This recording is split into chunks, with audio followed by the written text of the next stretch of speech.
Hello again, and welcome to the Fractalverse podcast. So I am here with Dan Schmidt, myself, David Donnelly, and we wanted to go over some more of the topics that we were discussing in our last podcast. We were discussing frequencies, healing frequencies, and in between that podcast and this podcast, Dan and I also have many conversations between ourselves. And so this, of course, stimulates more ideas and just further dialogue that we thought we would incorporate here on this podcast again. So, Dan, I was hoping that you could elaborate on something that you were discussing before about the natural frequency of the universe compared to the frequency of the universe that humans have shifted their preference toward, and how it's actually not really completely in sync with the rest of the universe. I thought this was something that we could really touch on because of how people connect with music as well. Yeah, it's I think in all of the traditions that really go into self-exploration, there's this sort of exploration that happens. A lot of the different teachers will say, like when I went into Vipassana meditation, they would say things like, observe the natural breath, right. Or in the Vedanta, they'll say, just put your attention on the self, orient awareness towards awareness. But when you do that, because unless we're in a samadhi state, if we're in duality. So whenever we orient towards the self structure, whatever level it is, whether it's the breath or the mind or any idea we have of what our self is, right. We're always looking at the ego initially. We're always looking at the filter essentially is looking at itself initially. Oh, that's a great way of putting it. And so if I try and observe the natural breath, the first thing I realize is I don't know what the natural breath is. Right. What is the natural breath? Right. So it starts the investigation. It starts this sort of peeling of the onion or stripping away of a self-inquiry process, basically. Right. So if I put attention on my breath, the first thing I might notice is that I'm there's a contraction somewhere, or there's some resistance in my body, or my breath isn't a nice smooth wave like a baby breathing. When you see the baby's belly going in and out, yes. like a nice wave. It's like the natural way. Yeah, it's like a force of nature. Yes. It's like the waves on the ocean. You see the baby breathing, and there's no ego wrapped up in that yet because it hasn't been created yet. Right. So for me, this whole exploration that we're doing is a movement from the world, the dualistic world, the egoic world, to letting go of these patterns, and at different stages we'll see mind patterns, or we'll see mind body patterns where we've whatever's happened, the imprints that I've experienced in my life, or the traumas, the samskaras, whatever I'm holding within the pattern, these things are unconscious usually, but the exploration is to make them conscious. So we start to make contact with those things, and we can feel literally how it is shaping the breath, how and the ego, the breath, on the mental level and the physical level and energetic level, there's a connection there, and we start to make those connections. So I might feel, at a certain point I can actually relax my belly, and I didn't even know I was contracting it. I didn't even know, but we make these these patterns that we're just holding in the body conscious. And I think that's a big part of our investigation with all of this, with the sound, is, it amplifies it. These may be subtle energetic things within us, but they become more apparent when we use sound to sort of excavate the inner world, right, and find these different things. And there is a natural design to, just like you said with the baby's breath, there is a natural design to our energy, to how our energy moves, or is supposed to move, to how the body itself expresses its energy from the way that it's supposed to be breathing, like as a baby, to even eating when it's hungry, not by the clock. Like just all these natural things. In Qigong and Kung Fu, we're kind of taught a different way of movement, which might look weird and seem almost comical in some ways when you see in the Kung Fu movie, if it's, you know, over animated in its sense. But that over animation is to really acquire more energy, to open channels in the body, you know, to, you know, move things out, and just that nice relaxed snap, allowing things to come back, and then you can move that energy. And music has the same thing. But I think what I'm getting at here is that you go from a natural being when you're born, and the baby never lies. The baby is always expressing the truth of its energy and its awareness. But once it starts formulating that ego, once it starts formulating the self-structure, all of those natural ways start to fall away. And then the baby's frequency, as it, you know, reaches what modern philosophy would call self-awareness, which I would actually call stepping away from self-awareness, actually, and being deeper into the program, or the, as everyone likes to play with the word these days, the like the Matrix, the avatar, or the becoming identified with the character. Yeah, exactly, assimilation, exactly. And so they're in a simulated reality of the program, breathing the way their parents breathe, eating the way their parents eat. Like, I'm not trying to put anyone down, but I'm just trying to say that there is a natural way that our lives really are meant to be lived, and the unnatural way that we're doing it.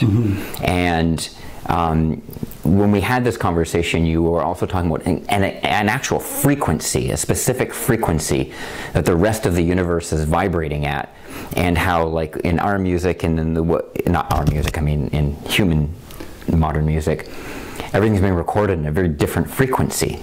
What was that frequency again? It was A440. A440 is the almost all music in the West is tuned to the A key is resonating at 440 hertz. Right. Yeah. Which is unnatural.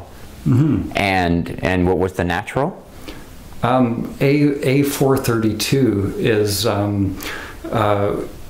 harmonically more in alignment with perfect ratios. Right. So you have these different ratios of you know, like in A440, you know, the octave ratios are perfect. So like an A, you know, at a low key will match up beautifully with a higher key. But then, you know, these other ratios, there's this sort of adjustment that's been made, and they've sort of looked at, you know, what's happening with the scale.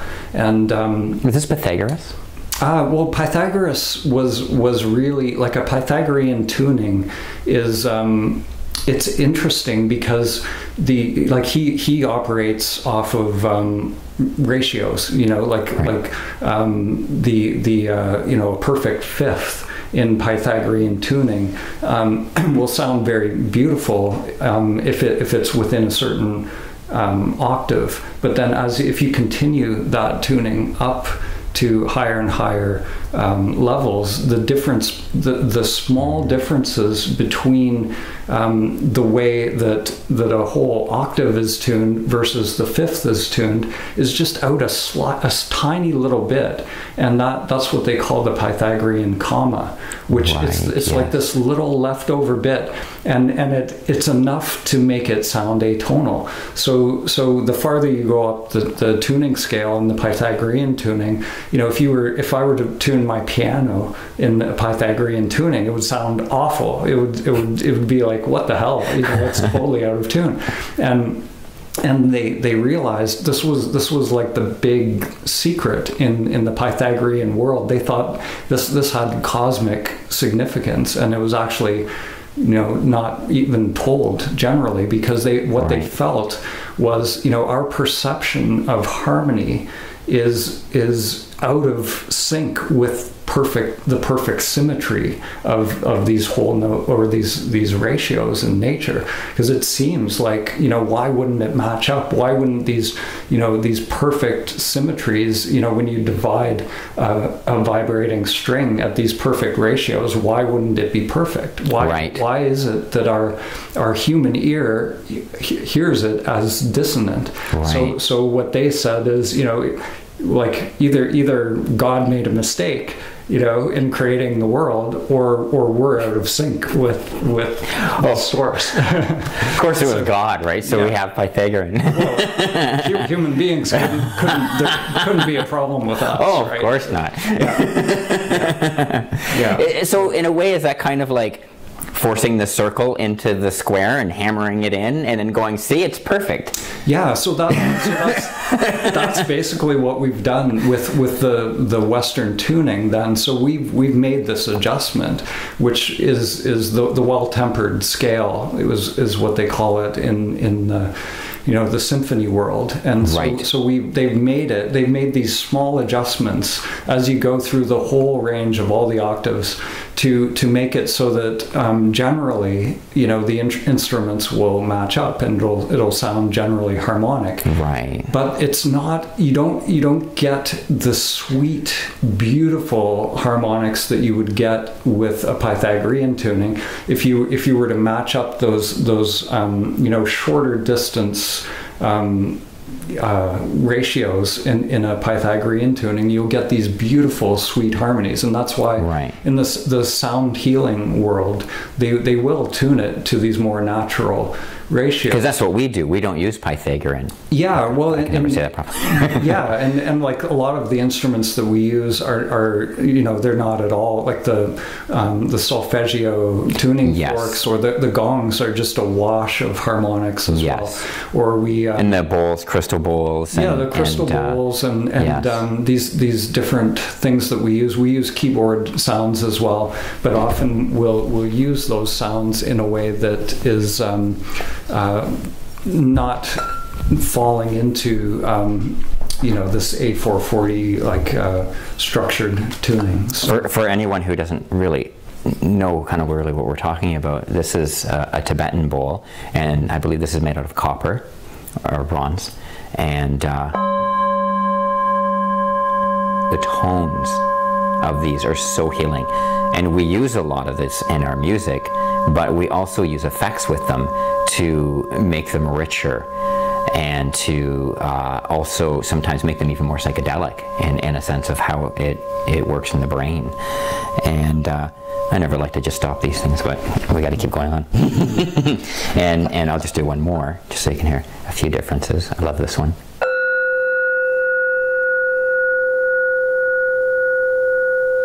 And so, of course, if you're listening to this on a good stereo, you're going to hear that really nicely. Mm-hmm. And these tones on their own, there are harmonics in a single bowl, but then when you start to combine them, those.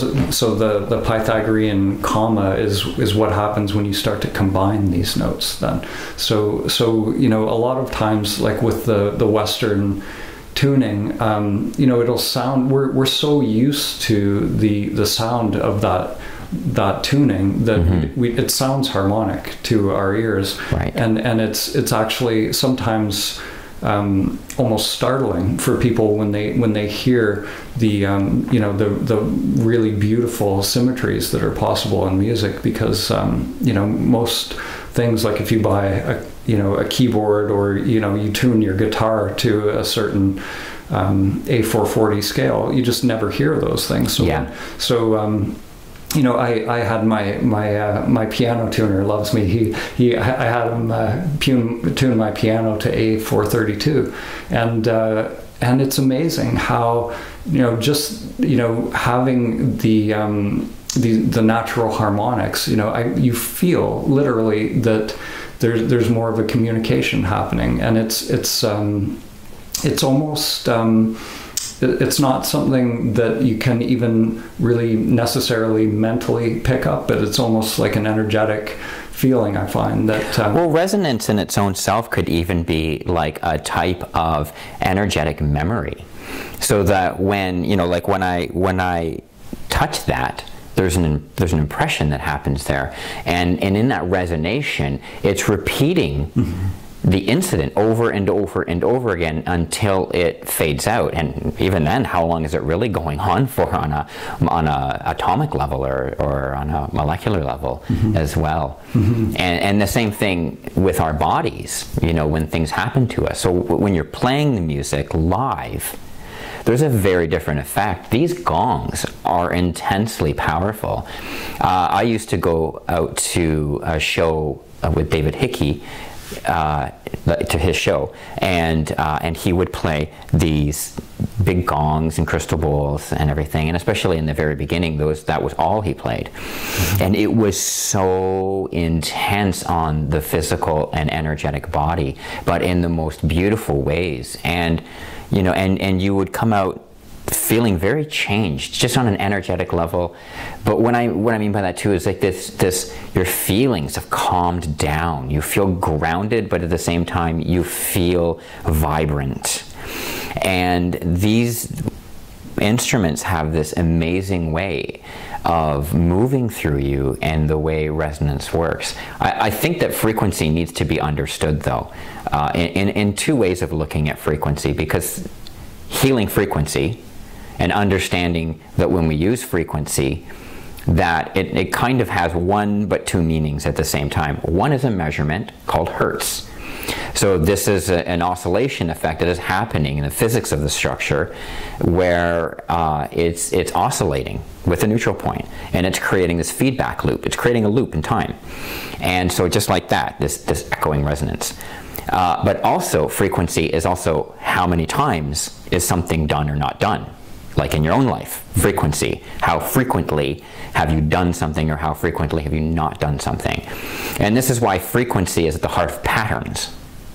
Because when we look at patterns, and we look at scales and durations, and we try to understand these types of things, and we try to understand time, we don't understand that time possibly is an organism, a living organism in itself. It's not a linear line.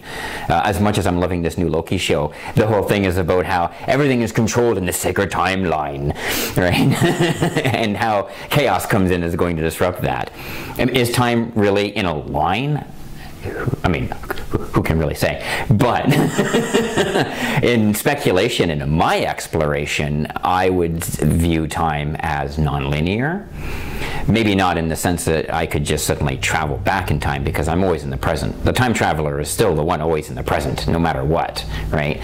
So I can listen to a song that's been recorded, and you could say I'm traveling back in time in a way, but I'm really not. Because in essence, as the journeyer, I'm still in the present. And so the present itself is that huge overlying frequency, the universe itself, so to say. This infinite frequency, this infinite song, or an infinite story, a story made of stories, a song made of songs, a frequency made of frequencies. And the way a song or the way an orchestra can be played, reality, time fields, these things kind of work the same way. I could live 100, 120 years. I'm going to say that. I'm just going to throw that out there. Let's say I live 120 years, but then there's this amazing tree, this amazing cedar tree that can live 2,000, 4,000 years in the same place, right? On the same planet, and we're still in the same time field, but yet my time field is different than it. And then compare it to this big stone that could just be there for millions of years if it's undisturbed. But still, we could all be in kind of the same area, on the same planet, time fields within time fields. And so we have all of these durations. So how can we see all of these time fields within time fields, but then still believe the time is linear? One good way of looking at this is, if I can just throw this out there, the multiverse.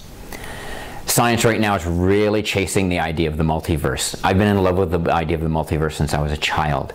And I see it differently, though, because they're seeing these parallel worlds. You'll always see it, right? They're like spheres that are all aligned with each other in this perfect grid. However, if it's really a multiverse, there's other ways of looking at this, and that's the fact. So let's say a parallel Earth or multiple Earths would really be actually all in the same place.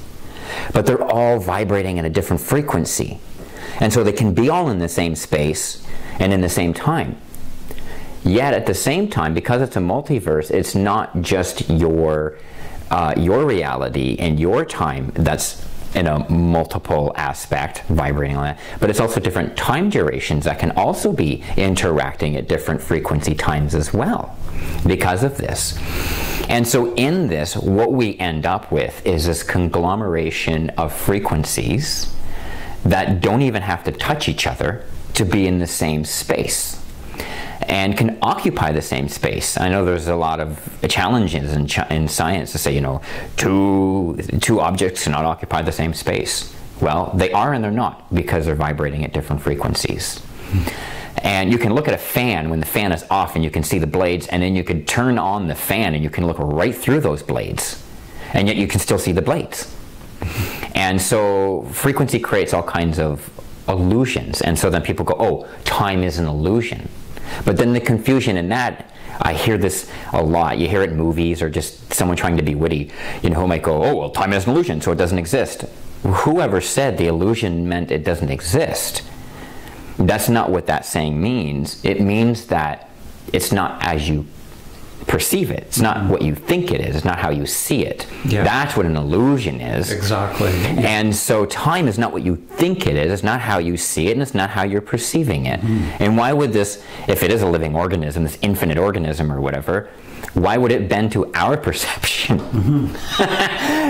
Yeah, we think it's time is all based on our perception or illusion or whatever, right? It's like this body, you know, you could say this body is an illusion, but what we actually mean is, you know, like it's, you know, scientifically we know it's made up of atoms and quarks, and, you know, there's cells, all these different layers, like these different... Another multiverse, another version of multiverse, even right there. Fractal layers, you know, so when we say it's an illusion, it just means there's more than just the facade, you know? So and to me that's, you know, Maya, you know, when they talk about Maya, like the illusion that I'm this limited being here. Yes. You know, so it doesn't mean I don't exist. You know, exactly. It doesn't mean that there's no Dan structure here. It just means that what I am is not limited. There's more, you know, to peel back and explore there, and that it's not just this one solid thing. So yes. So it's that identification, I think, with,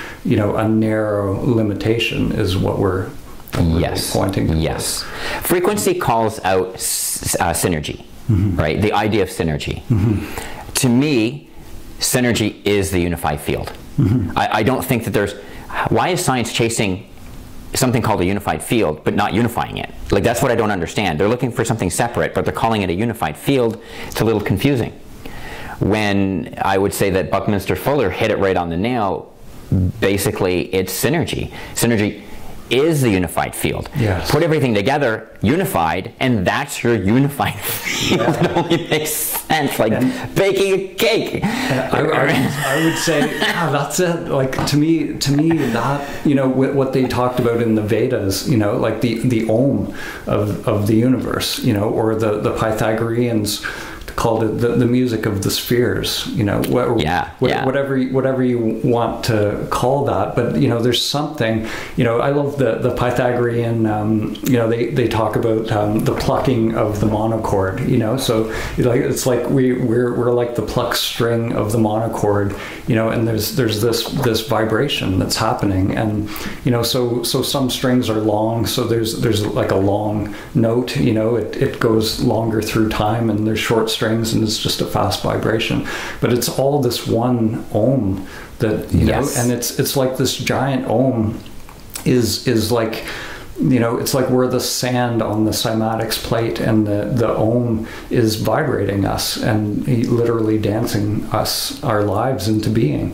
And it's, you know, so the earth is part of that. The earth is in this cycle, you know, around the sun. You know, the sun is in the cycle around the galaxy. But if you speed that up, you know, what is that spinning? What is that cycle? Yeah. It's just a vibration, right? Exactly. It's no different than that, you know, it's the plucked chord on the monochord. Yeah. It's like, you know, these that's the music of the spheres. The spheres literally are music. It is, they're dancing to this original emanation, which, you mentioned synergy, which is perfect because the Om, they often refer to it as Om Pranava, which is prana. It's the emanation of prana or energy, which is synergy. Yes. Right. So it's like this intelligence, whatever that is, the logos, the mind of God, you could say, whatever you want to call that. There's an intelligence that has, the sheet music for the universe. It knows yes. what, yes. the universe, the one universe, verse, exactly. Within that universe is the Fractalverse. It's interesting, and the Fractalverse, yes, and that's something we want to go on, because that is, in a lot of ways, like cymatics. I'd like you to go into cymatics again for a moment. I just want to mention something. When I was a landscaper, when I was younger, I was using this thing called a tamp. And so if you're making a patio or something, and you have to, when you throw down your screening, this like gravel concrete mix, you got to like vibrate it and pat it down so it becomes solid. And you use this thing and it just vibrates. And you're gonna have dirt and mud because you got to keep it wet while you're doing it. And so all this mud would fling up onto the edges of it, and what would happen was brilliant, because as it's vibrating, every one of these would gather up its own amount of mud or whatever, and every one of them would turn into a ball. It would turn into a sphere. And when I was doing that, it just, like, with my mind, it just hit me. It was like, oh my God, that's it. The vibration of the universe vibrating like this. To me, it's like the whole universe is just vibrating like that tamp was. And so through that, it compresses things. It makes them do this, right? There's little vortexes. Exactly. Yeah. And so then you get these toruses everywhere. And so all of a sudden, these things are turning into spheres. Now, one of the questions of chi or life force or any of this is, what is that animation, right? Like I always say, well, life force is the energy that is derived from the activity of life. That almost sounds paradoxical, but that is what it is. And so how does that work? And frequency again. So Dan sent me this little clip of a cymatic pattern that he did, and this thing was mind-blowing. When I watched it, I was watching this thing come alive with animation. Can you explain the process? Because you were one. Yeah. So it's like a very simple. I'm just using like a little tone generator, and it's going into a speaker. So the speaker is vibrating, and on top of the speaker is a little plate of water. And so I just put some food coloring, and I put some little particles of lycopodium dust and different things like that in there, so that you can see the spin and movement of the water itself. So if you don't have the particles, it's not as obvious what's happening. Right. Because sometimes that makes sense. If you just see the light reflecting when it's vibrating, you get these pretty cymatics patterns, and it's no difference in the contrast of physics and reality anyway. Okay, sorry, go on. Yeah, and so you have like the pattern that's being created, like the sort of standing wave pattern that's being created, but within that standing wave, there's all kinds of activity going on as well. There's these little vortexes like we were describing, and you see the dust moving around and spinning around, and if you hit certain frequencies, you see it looks like you're looking at amoebas, being born and dying and moving around and living their lives. Yes, I was watching universes coming, and even the new Fractalverse video that you just made. Yeah. The beginning of that, and sorry, what song was that again? Was that Lazarus Dreams? Yeah. So Lazarus Dreams. Yeah. Get a chance to check this out.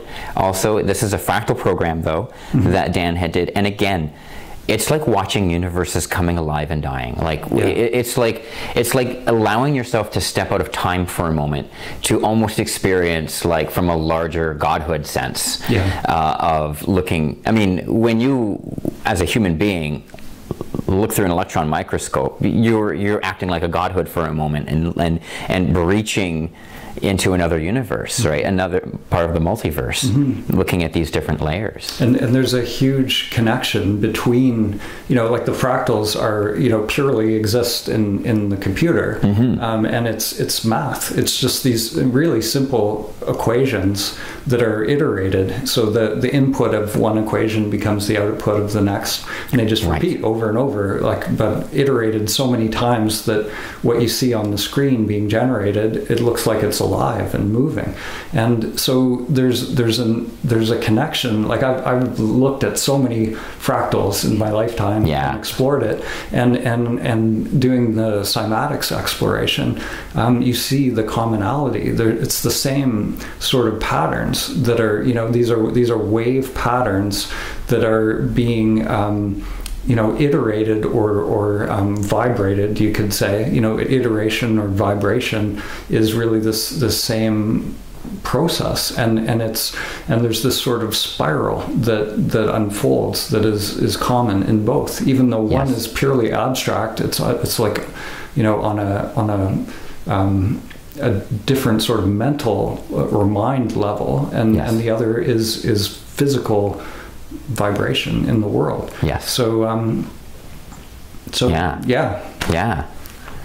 One thing that is really interesting when you begin to understand something like cymatics, when you begin to understand that frequency alters patterns and that type of thing, is understanding that each person is their own frequency, and even their emotional state will change the algorithm of who they are. And what they're vibrating at that time, what they are in the universe at that moment. In that moment, you're always in the moment. You're never not in the moment. You're never not in the present. In fact, even as you even try to comprehend the present, it's already slipping through your grasp. And so one thing that's interesting to understand is to explore your own frequencies, to understand that it is possible that your emotional state could be cymatic. The frequencies that you put out. I have one song called Cymatic Emotions, and that song is all about the fact that we make impressions on the world through our own emotions. What shape is the world in today? What do you want to impress on the world? So when you're speaking, are you speaking with love? When you're vibrating your heart, when your heart is resonating, is it resonating love? Is it resonating hatred? Is it resonating poison? Is it resonating this off frequency? Or is it resonating a more harmonic frequency? It's important to understand also that any emotion you create, any emotion that you're in, your body is creating it. So if I hate you, well, guess what? I actually really hate myself. I don't know, that's like, oh, that's just, you're playing with words or consciousness or whatever. No. This is actually real, because you have to actually produce the actual emotion of hate in your body. It is an acidic hormone. It is a neurotransmitter that will mess with you. It is a cocktail of different hormones that will poison your liver, that will poison your stomach. It will poison many of your organs. It will disrupt your nervous system. It triggers your breathing into really nasty ways. So if you want to go around hating, that's your song, that's what you're putting into the world, but you're a mirror, and whatever your feeling is, or whatever your emotions are, not feeling, whatever your emotions actually are, because let's not confuse feelings with emotions. Your feelings are being produced inside of you. You're the factory of those things, and you're making them, and you're killing yourself with it. So the person that you think is below you, how can they be below you when you're actually doing worse to you that you're not even doing to them? You're not even doing it to them, really. You're doing it more to you. And you think you're doing it to them. So try and get around that one. And a lot of what's happening, whether you call that, like if we're playing that negative song inside of us, it's unconscious for the most part. Right? Like we're, Eckhart Tolle calls it the pain body. Right? We carry this pain body inside of us.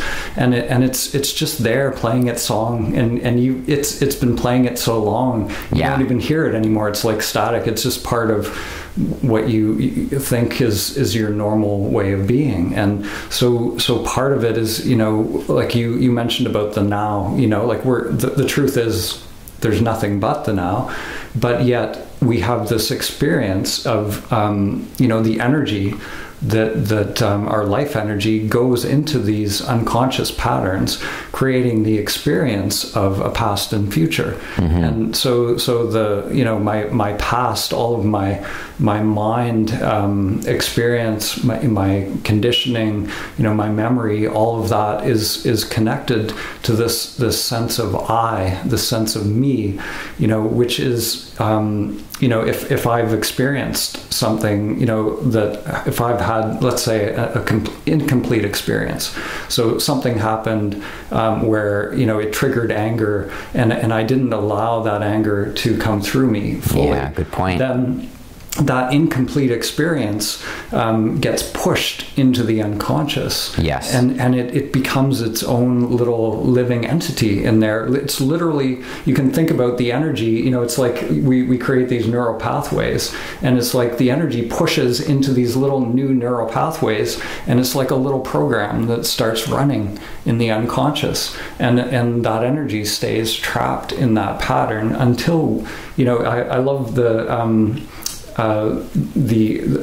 saying, energy stays in body in motion stays in motion until it's interrupted by a greater force. Right. And it's the same for the mind. The mind stays in motion until something directs that energy out of that pattern. It'll stay in that pattern.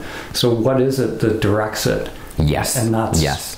Consciousness. Yes. Consciousness. Very much. Is and I'm really glad that you pointed that out, actually, because by no right should you trap your emotions in. You have to deal with them. The only way out is through, I always say. And so you have to deal with the emotion, but it certainly doesn't give you the right to just throw that emotion at everybody around you either. And so we have to be able to learn how to manage our emotions, to understand our emotions, but also when and how to let the emotion out. Mm-hmm. A healthy anger, that just comes out like this and then it's done as quickly as it comes. That's very healthy anger, actually. Mm-hmm. And so in a way, that's not even really anger. That is just the real expression of the moment. Mm-hmm. And then it's done as the moment is done. And that's a key thing. So that's the feeling of the moment. So, yes, the feeling. So right. There's more like instinct. Yeah. And so this is a really, for me, this has been a really important thing to understand within myself. So, we can have, because, sometimes people will go through, their spiritual path, the path of awakening, and they think I have to become, above, certain things. It's like I'm beyond anger or I'm beyond this. But the truth is, it's not about that. It's not about being beyond anything. No. It's about having a complete experience of something. So yes. So if I let's say somebody dies, right? Mm-hmm. Somebody mm-hmm. dies in my life. So there's sadness. Yes. Grief. And grief. And it's like that's a normal human response. You still have to honor that person with what you're feeling. If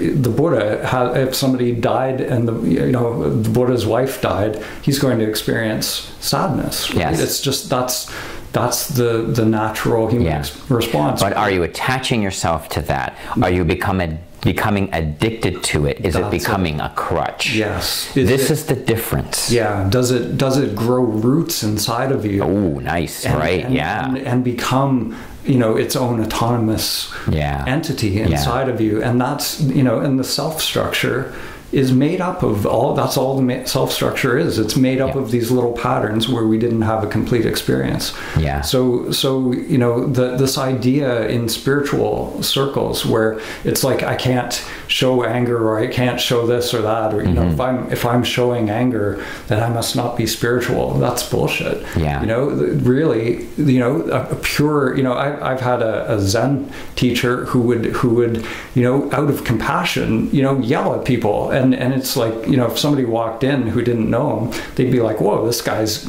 angry. Like, what the hell? He's supposed to be this, God, but then he could turn around and talk very softly to the person right beside him. That's the it. next person. Yeah, he'll go around the corner and he'll be like, because he wasn't really angry. Yeah, he wasn't. But in that moment, he was using the anger to cut through the veil, right? Like to make someone feel it, right? Or if a little kid, is about to touch a hot stove, and the mother goes, don't do that, like yells at them. They're doing it out of love, right? They're not trying to hurt the kid or repressing something. It's a natural. These are natural human responses. Yeah. Sadness. It's a part of communication as well. Yeah. It's a part of receiving and projecting expression. Yeah.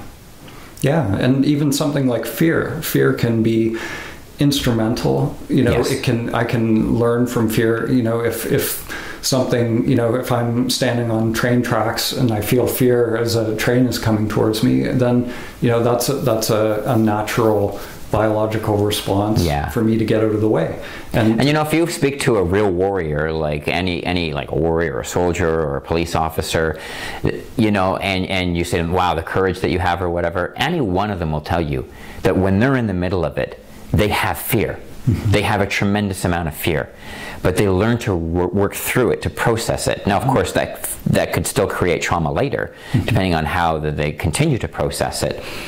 But they're still confronted by it. It's still in their body. And fear in nature is a signal. Like, it really is a signal. And like, imagine a predator to a prey, or that type of thing. When a prey really signals fear, then it's almost like there's a dropping in their field that then allows a more aggressive predatorial energy to then, hook in, right? Yeah. And so we can see this in any idea. If you believe in entities, then you might look at that in a form of entities. If you believe in like just abstract energies that do things, then you could look at it that way. Or you could just look at it as, if your mind only looks at, the human world, then you can see that even in your own self, if you're a scared being, there will be predators that feed off of you, that lurk, sneak around and do things behind your back or to you or right to your face or whatever. And so you're telling the universe to do this to me. So when those signals come up, it's very important to be aware of them and process them in the moment, not to try to ignore it, not to try to overcome the fear in a sense, but to process the fear and go through it. And so that's something that we have to learn to work through. And I think one way, and I really love if you could kind of get into this a little bit, again, we're going to go back to the entheogens. When entheogens are used, they can be used for recreation. Of course, you can have a good time with them, but you can also have a bad time with them. And so working therapeutically with them as well, I know people who have gone into an entheogen experience, maybe their first time, and had the most orgasmic, blissful, mind-blowing experience, and then they're so hyped up for it, the next time they go in, they end up in hell. They end up in the most torturous, most like devastating thing. But either one is extreme, and you have to still work through either one. Even that blissful, intense, orgasmic, cosmic, awareness that you could end up in, you still got to process that. It's still intense, just like the hell and the burning of your soul. If you end up in that one, you could end up in a trip where you burn in hell and then come out in the other and go through the whole thing. And so no one ever said spirituality was a beautiful butterfly, and that. Yeah, I don't mean to be patronizing, but you know what I mean. Yeah, for me, it brings up the whole hero's journey, and there's a sort of process to the journeys that we go on in these things, and there's there's a sort of form to it, or you could say the Dharma. There's like a sort of truth of how this whole unfolding. Now you've explored some of these, right?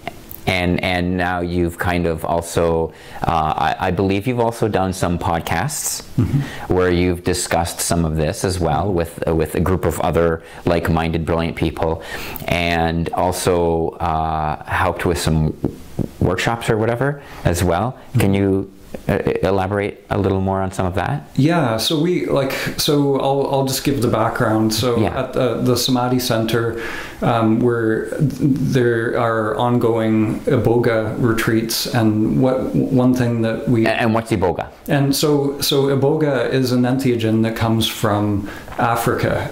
It's a root bark.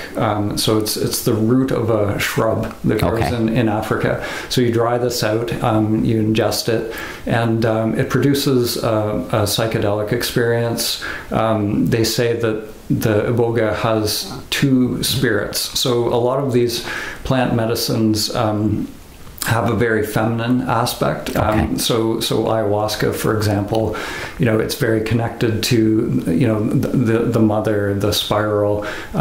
So it's about connecting. It's about energy. It's about connecting to higher levels of mind. So iboga has that, but it also has the masculine component as well. So you could say that the feminine is like Shakti, which is energy, all the manifested form in all of its diversity, and Shiva is single-pointed awareness, pure consciousness in and of itself.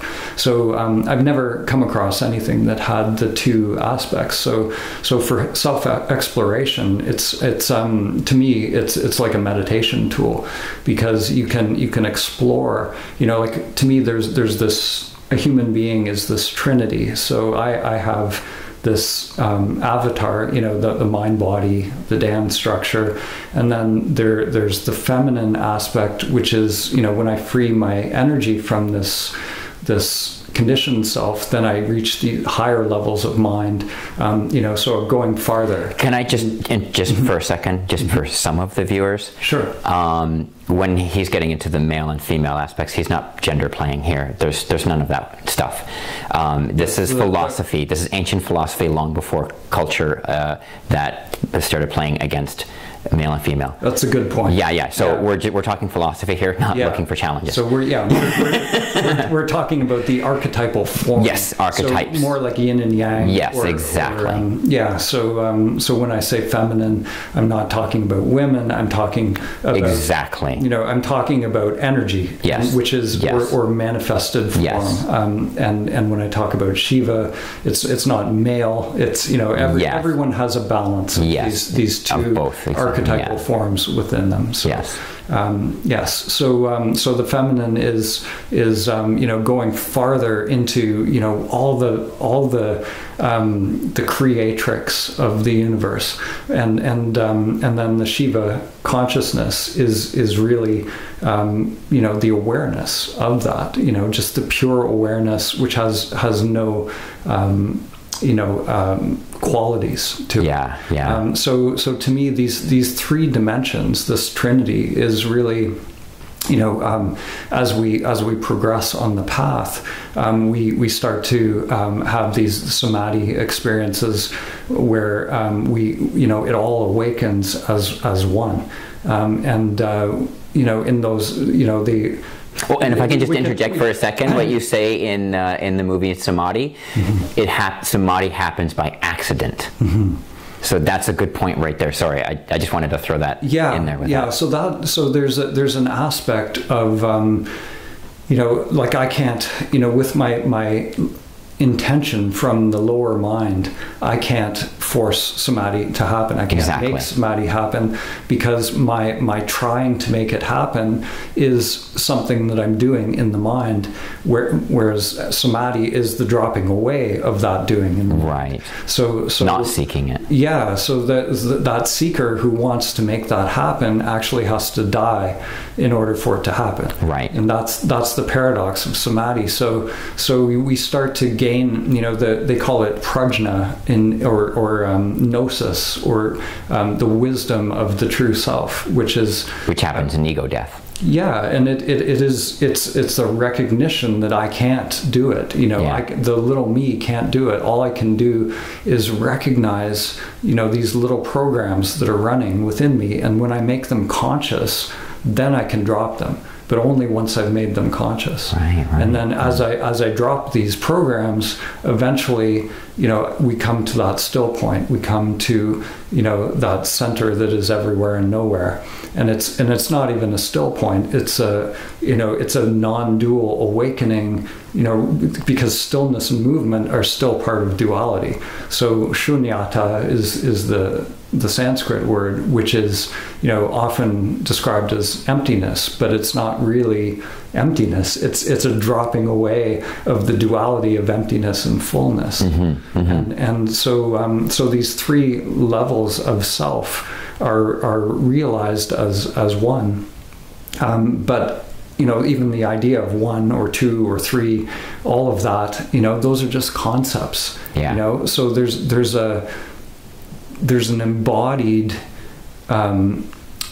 experience of this dropping away that it really can't be articulated. And that's the mystics, the poets have endlessly tried to describe this union, and someone like Rumi, maybe Rumi's poetry is maybe as close as you can get to describing it in words, but it's still pointers. Yeah. And that's, I think, you talked about at one point,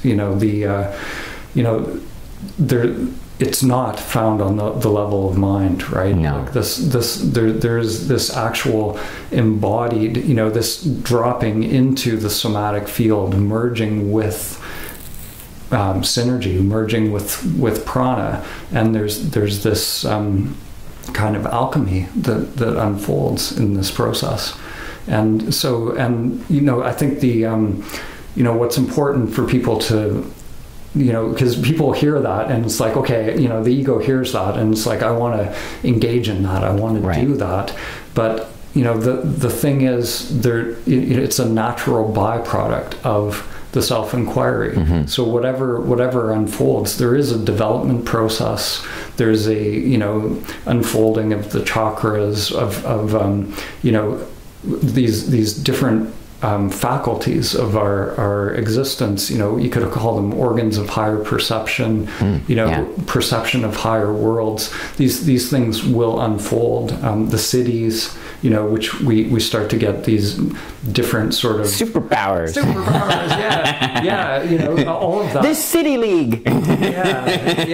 So, and the ego can get all, totally mixed up in that, Well, Hindu philosophy is all about superheroes. It's so funny, actually. There's so many cities going on in the Hindu stories. A lot of them are hey, they could be true stories about actual alien beings and other interdimensional beings, or they could be amazing stories of hey, everyone has different potential for different gifts. And the cities, like when you're coming into your own vibration and your own being. So a city could be something like being able to heal yourself. Exactly. Your immune system comes online, or or your pranic field starts to work in a way that it optimizes your health. So, but it's going to work for you in your frequency, in your life essence of who you are in this avatar, and how basically what you need to unlock for you and those around you.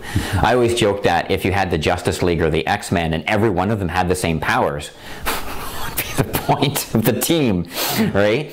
And so the team is their differences. It's that each one has these different gifts and they learn how to use them together in situations that they get stuck in. And so this is a reflection of humans. Like, come on, let's get over our differences. It's ridiculous. I can create a bridge in the differences between you and me, and I don't have to control you, and you don't have to control me. And through respect, we can learn to do that. But why does there have to be one who enters the deal and wants to try to dominate it, wants to try to be the asshole, so to say? And I'll just call it what it is, right? You get a dictator in power, and they're killing hundreds of thousands, if not millions of people, so that they can have the other side of civilization that they want to.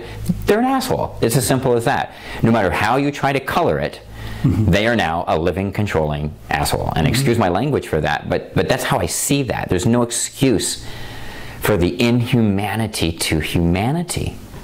And if we learn, we have plagues, we have asteroids, we have hurricanes, we have earthquakes, we have many ways to keep our population in check. We do not need to wipe each other out to balance things.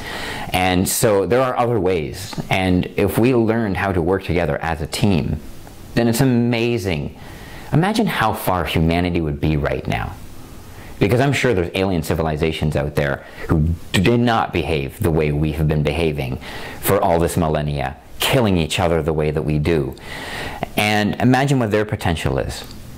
Working together. Yeah, look at an ant colony. Look at a beehive. And going, well, you know, yeah, they're probably just waiting to interact with us, but they're like, yeah, don't get too close because these guys are crazy. I've had the argument. Oh, well, you know, look at a bee. It's a slave to the colony. Or look at an ant. It's a slave to the colony. It doesn't have its own individuality. Oh, it has its own individuality. You watch them long enough, you'll see individuality in each one of them.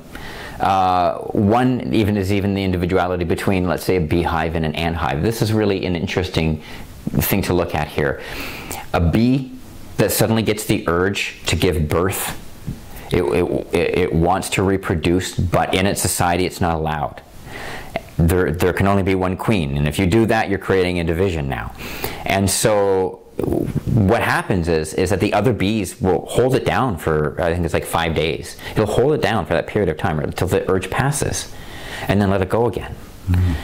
An ant colony, if the ant gets that, they'll rip it apart. They're like, absolutely not. They just rip it apart.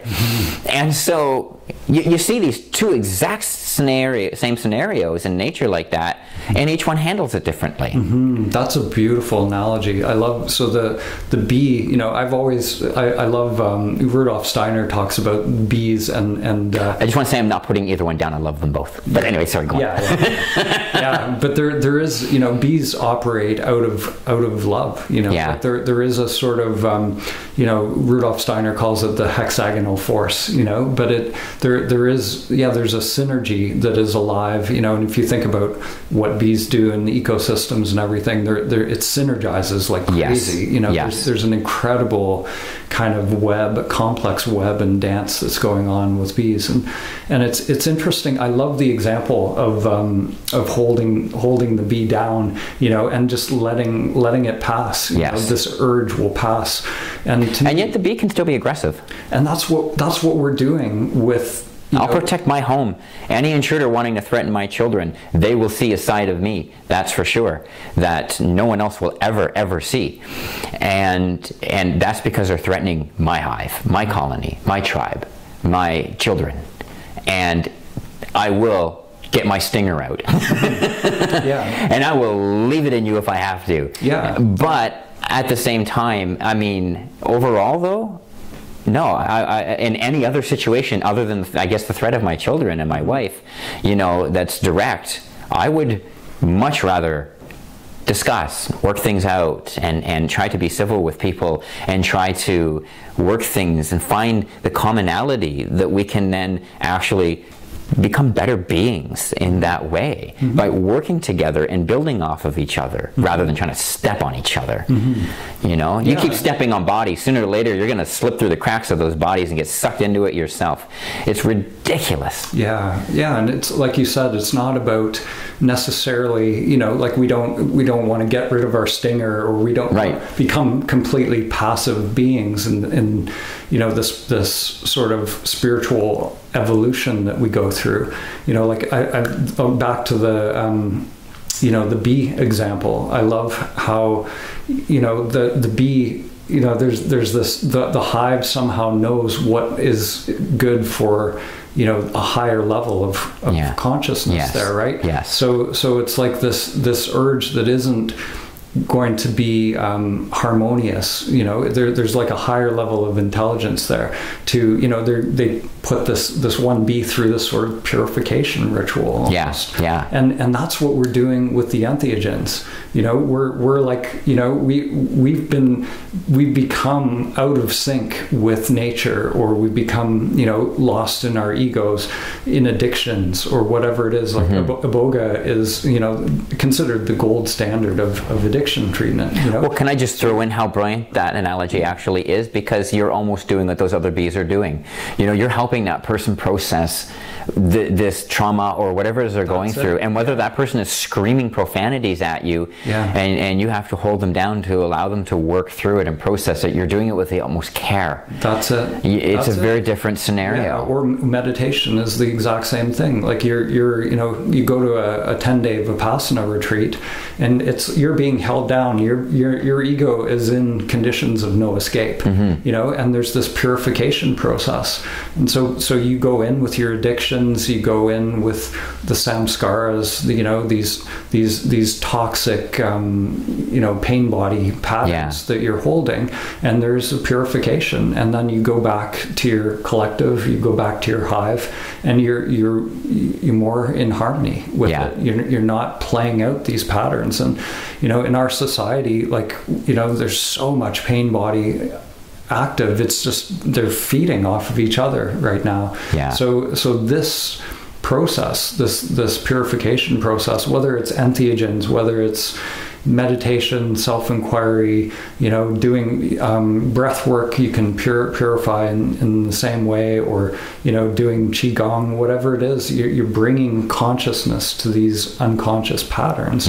And you're putting the ego in conditions of no escape, and when you do that, there's this alchemy that happens, and it passes. You know, all your urges and tendencies, you know, your pain will come up to the surface, and the key to all of it is two things. You witness it, so you're completely present with it, and you surrender.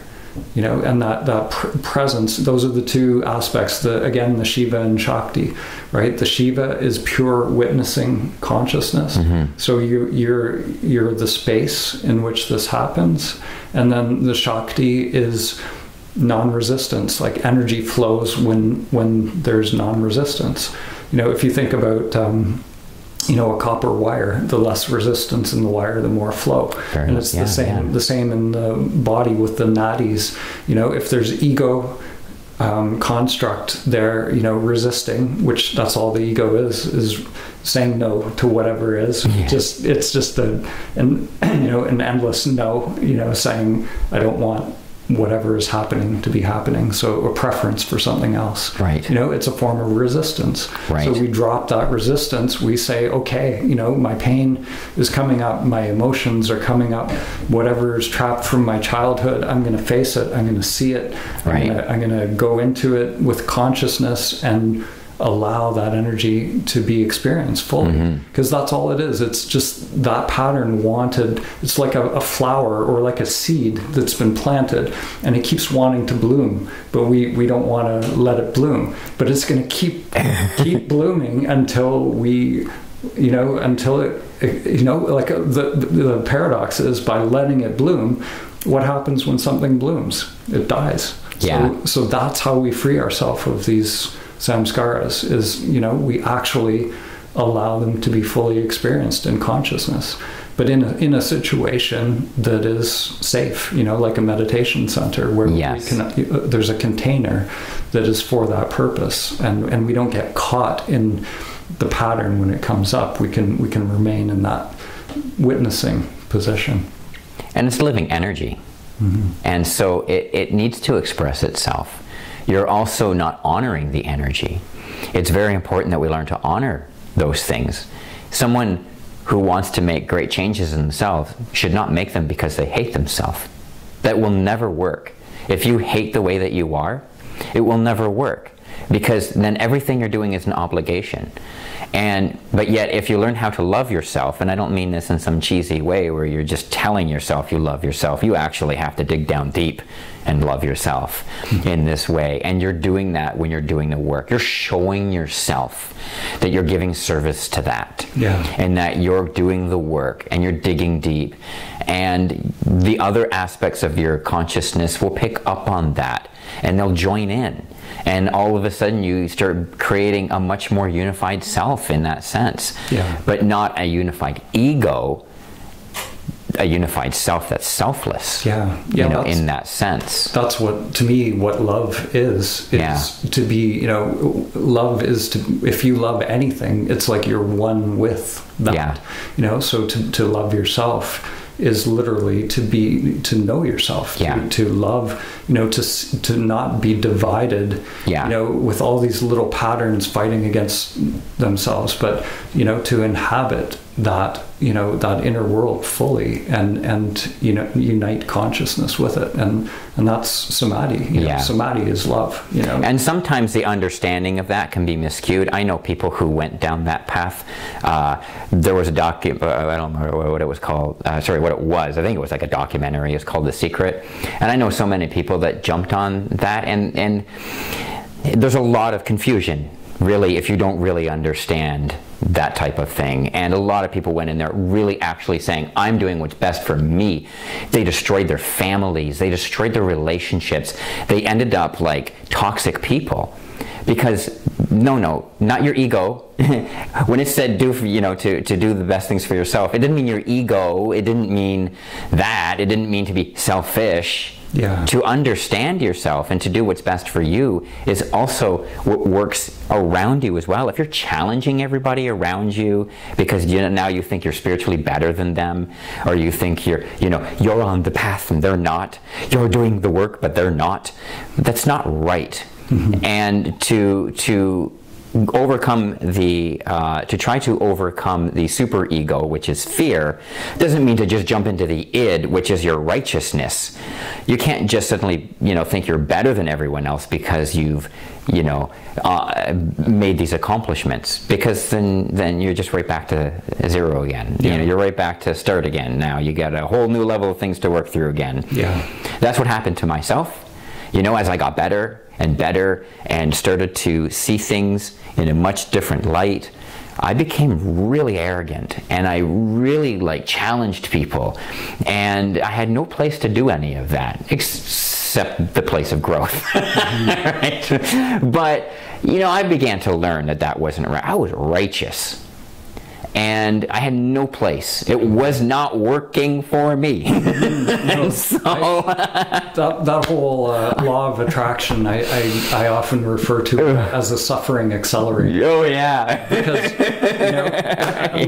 unless we really, unless we know ourselves, that's the thing. What am I trying to attract? Right? Yeah. So I want a relationship. I want, so I learned the mechanism. The law of attraction, of course, it works.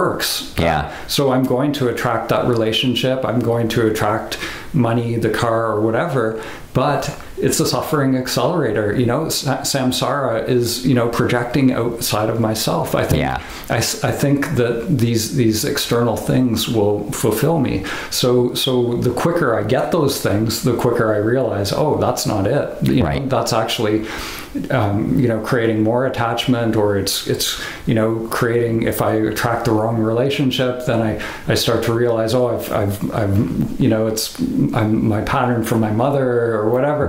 Right. So we start to see, these things are showing us ourselves. So the law of attraction in a sort of backwards way, it is an accelerator on the path, but not for the reasons. It's not going to lead you to happiness. It's actually going to take you deeper into suffering, which suffering, it can trap you in suffering. I think unless you get it, unless you achieve the things that you believed, the question is, who is attracting, right? Who wants to attract something? And and it's if it's the ego, if it's the egoic mind wanting more, because that's really what the ego is. It's this endless craving for more. So if it's coming from that place of ego, then that's an endless pattern. There's no end to more. Exactly. And to heal the ego is to heal both main aspects of the ego, and that is between the fear and the righteous. And the funny thing is how easily both of those can also rule someone's life, because a lot of the times the fearful are righteous. They're behaving very righteous. There's that saying, what is more terrifying, fear or the fearful? And, well, usually the fearful. They're more terrifying than the fear itself. Well, look at the world right now. I know. COVID is the perfect example of that. Fearful. Yeah. And in some in some way, people feel that they have a right to behave in a certain way because of that fear. But other people also feel that if they're not in fear, then they also have a right to then put down people who are in fear, or even people who are taking prevention. Prevention's not fear either. Like, there's this whole misconstrued thing that goes on, and so what happens is everyone is just really trying to control the narrative. And that's what it is. It's the problem. Yeah, it's egoic control. That's the thing. And control is always, there's always this aspect of, the ego is always, either based on the past or it's a projection into the future. So there's this aspect where the self structure thinks that it's hoping for something, right? It wants something in the future. It's trying to attain something, and that hope is always the counterpart of fear, right? Hope and fear they're two sides of one mechanism. So if I'm hoping, if I abandon my hope, then if I, in other words, come into the present moment, then I also abandon my fear. Exactly. Because the fear is nothing but, a worry that something's going to happen. The hope is hope that something's going to happen. But both of them are a cycling of energy in the conditioned self-structure. And we're not saying either that we're for or against any perception of what's going on out there right now either. We're actually just trying to say, really, that everyone is trying to control the narrative, and that's what we're seeing. And so because everyone's trying to control the narrative, it just creates so much confusion. I don't know a single person that's actually really got it right, because there's so much narrative control out there. And so, but at the same time, everyone's got their opinion. So, hey, that's where we're at. And so it's up to the individual then to process those opinions and try to work through it, I suppose. For myself, I would just like to reiterate, I don't believe in anything. And I am not saying that in any way of an agnostic or someone who's an atheist, because I'm neither of those. I feel very deeply that there is some type of something greater than all of everything else, if you want to put it that way. But I don't know. I don't know what it is, and so I'm not going to make something up and then say that is the truth, fight it and argue it and identify with it and if you take control it and all of that. If you take on a label, then that label is a limitation. It's you name me and negate me. So I have ideas and I have concepts and I have feelings. And I think the first step to healing on the planet, the question is, how do we operate in the world if we're not operating dualistically? We're not. I have one for everyone, really. Get over yourself. And I say that to myself first in the mirror. So I'm not attacking people. I say to myself in the mirror first, get over yourself. Like, really understand what that really means. And I was going to say the same thing with different words, but just accept that we don't know. Look at what we're doing on this planet. The amount of suffering we've created and the way that people are living right now, in these patterns, if you think about the creative possibilities of how we could possibly live in the universe and what we've actually manifested on this planet. I think the first step is to say, actually, we don't know. We don't know where. There's nobody in control of this ship and where it's headed. We've actually gone so deep into, the material aspects of life that we've lost sight of the feeling of aliveness, the numinosity of life, like the actual tasting of life. Well, can I just explain why I think people believe? And I'm not attacking anyone's religion. I'm not attacking even your belief system. Okay? Because everyone has a right to that. But or just, you know, looking at history and looking at all different philosophies and religions and all this, and not just religion, philosophy, politics. The reason we have all of these things and give belief to them is because of our fear of the unknown. And because of our fear of the unknown, we always feel, well, if we can control something, then we know something, and then we don't have to have fear. But that's, yeah, I don't know, that doesn't really work, actually, because then you trap yourself. When you don't know, and admit that you don't know, you actually have so much more in front of you to choose from. You have more choice, you have more potentials, you have more options. Yeah. When I don't know, I have more options. Yeah. But if I know, well, then I probably only have one. Mm-hmm. And then what if that doesn't work? Because I've seen so many people crumble when their belief system failed. Mm-hmm. And because their identity was wrapped up in that, you know, yeah, and it destroys them. There's a fear that comes with that not knowing, and you know, like that's what we're seeing on a large scale right now, like with the whole pandemic and COVID and all of that. What, you know, I've seen a few excellent kind of descriptions of what's actually happening biologically when we go into fear, and the amygdala takes over, and the higher brain functions cease to function properly. Yes. So you damage your own immune system in fear. Yeah. So this, you know, ironically, this part of us that wants to know, you know, actually shuts down the part of our brain and the part of our, you know, energetic system that is actually capable of connecting to higher intelligence. Yeah. And we're just processing through this lower brain function, this kind of reptilian fight or flight kind of mentality, and that's why we're seeing insanity on the, I'll say it again. I said it in my original podcast, The Science and Ecology of the Breath.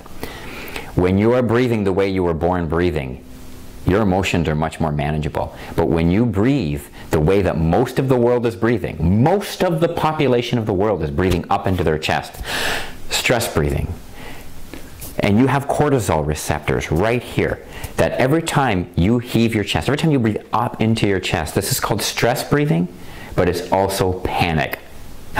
That's the panic breath. That is the natural breath of panic. And so we're still breathing a natural breath, but we're not breathing it naturally. We've taken one program of the larger program and we breathe that way, and it's the wrong way to breathe. Mm-hmm. And so because of that, most of the world is in fight or flight, mm-hmm. because they are constantly triggering their cortisol receptors. Mm-hmm. They're constantly firing adrenaline into their system. Mm-hmm. And adrenaline isn't even just for fight or flight. It aids in digestion. Like, there's so many things. It has many other jobs. Mm-hmm. But you dominate your system with it for just that it throws off its other jobs. Mm-hmm. And so I think it might be amazing to put in the description of this YouTube video, we'll put a link to The Science and Ecology of the Breath. It's a podcast that you've done. David has gone into great detail about the breath and you know, how to really work with the breath and come into the more natural breath, because it is a process as well. So we can't fully address it in this talk here, but you've already done that. So we'll put a link to that. It's a fantastic talk that you've done on that. Awesome. So. And before we do wrap up, I would also like to throw out there as well that Dan is just getting pretty close to the complete wrap up of Samadhi 3, and it looks like it's on its way. Say pretty well. We don't want to. Okay, because in terms of that doesn't mean tomorrow. Yeah. Just so you know, when someone's close to wrapping up, that could still mean a year from now. Yeah. But it means that it's coming together. Yes.